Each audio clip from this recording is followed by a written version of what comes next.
Back at it again. Yes, I do have braces.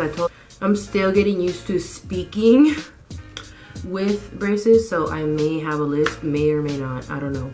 But yeah, so in this video I've been wanting to do a video dedicated, if you all don't know by now, I am Venezuelan. I'm full Venezuelan. Both of my parents are from Venezuela, and I was born in Venezuela. I moved to America when I was 6, and y'all know the drill because I've said it plenty of times, and I won't get tired of saying it because I'm very proud of where I'm from. So yeah, currently why I wanted to do this video in the first place was because there's a lot of stuff that living in America or living in any other place in the world, you're very focused. We tend to focus on things that are happening in our area. For example, I mean, obviously stuff is going on in Syria. We know there's stuff going on in certain areas in the world that we hear about in the news on a daily basis and stuff like that. But I definitely feel like a lot of people don't really know what's going on in my country, and I wanted to make this video because all of my family's in Venezuela. All of my family. I have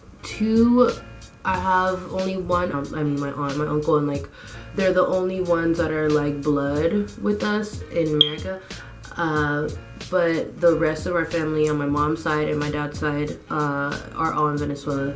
So this affects me because I definitely never stop thinking about my family, no matter how far away I may be. I still make it a point to remind everybody and their mom basically where I'm from, because Venezuela is something that I hold very deep in my heart. My mom raised me and my sister to be very very prideful of where we're from, because coming to America, in America it's a melting pot of different cultures. So obviously and I mentioned this in another video, how I was always called like Mexican and stuff like that, so which is not what, you know, that's obviously because of where I'm at. But I definitely feel like that really helped me be even more prideful of where I'm from, because I'm not from Mexico, I'm from Venezuela, and my parents both made it a point to really remind me and my sister where we're from and to be proud of our culture. So with that being said, I wanted to make this video to be like more of an informative video,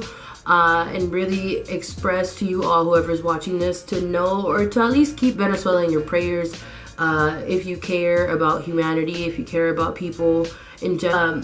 It's very difficult to have your family in another country and you being in another country, you know, and I feel like if this is the only way that I can raise awareness and at least help one other person to know what's going on in Venezuela, then I'm doing my job and I'm contributing in a positive way, some way, somehow. But I definitely did my research. I asked my parents and stuff, because they are obviously very aware and both of my parents came to America and when they were like 35, so they grew up their whole life in Venezuela, and then made the drastic move to come to America like many other immigrants in this country.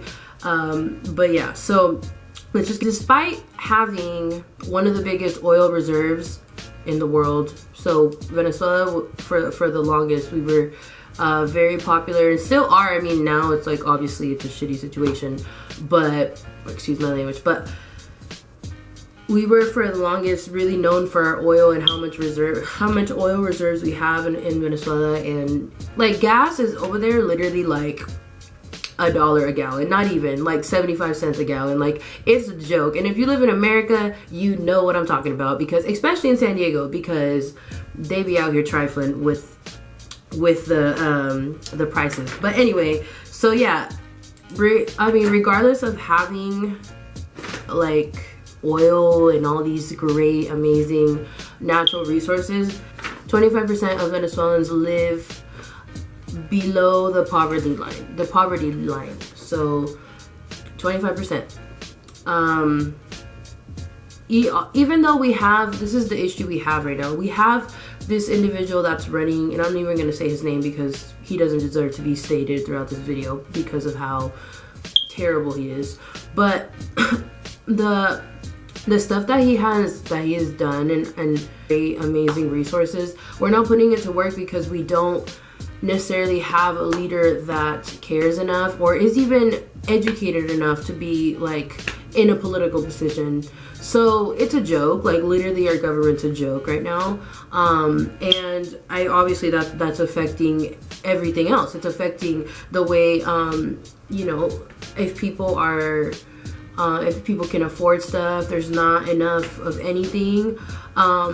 There's barely food, there's barely toothbrushes, there's barely toothpaste, there's barely, like, there's so, what I want to really talk about, forget the facts, because I'm just gonna speak on what I know.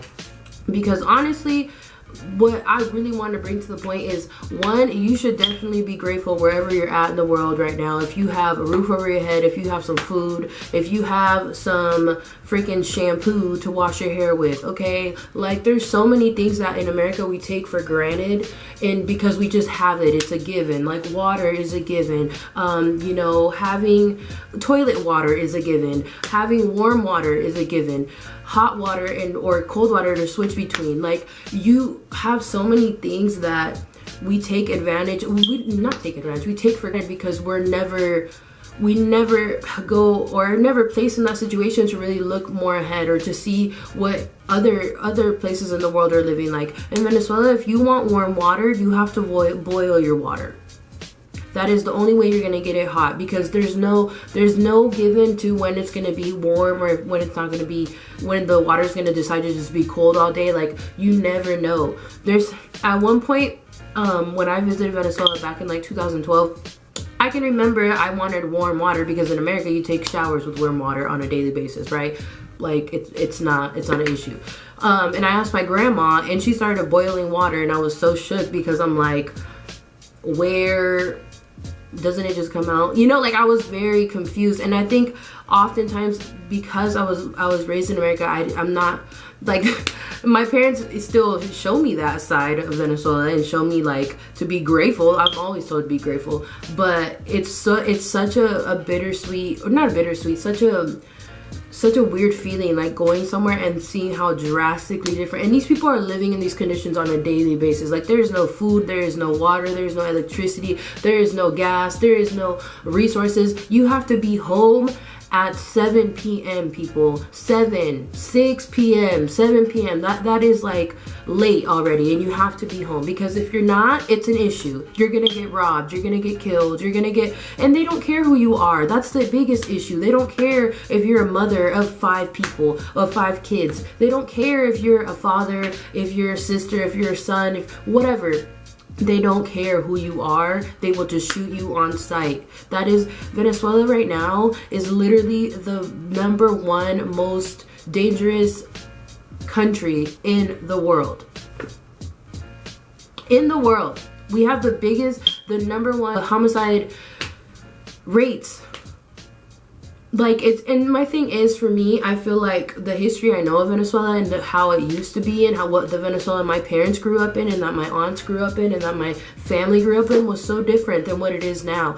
And I think for me, what I want to do even through this video is just to one, make you realize how grateful you really should be for what you have, and number 2, to be aware, to raise awareness for these places, to not be so caught up in your bubble, and because it doesn't affect me, I'm not gonna do it. And that's the same thing with Syria, with all these other places in the world that are in terrible situations. 76 kids got killed the other day with bombs and whatnot, and we're supposed to just sit here like it's okay.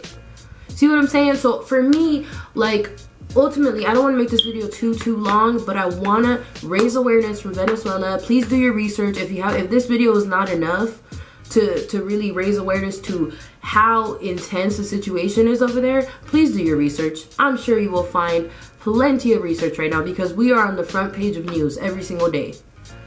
And for me, my hope is that in the future, the near future, hopefully, things will change in Venezuela. Things will change for the better, and that I will be able to go see my family, because I haven't been able to go back since 2012. So with that being said, if you like this video, please like it. If you haven't subscribed, please go ahead and subscribe. and I will see y'all in my next video. I don't want to make this video so depressing, but I really feel like there's too much real shit going on in our world for us to just sit here as a generation and not do anything and not be informed and not inform one another. So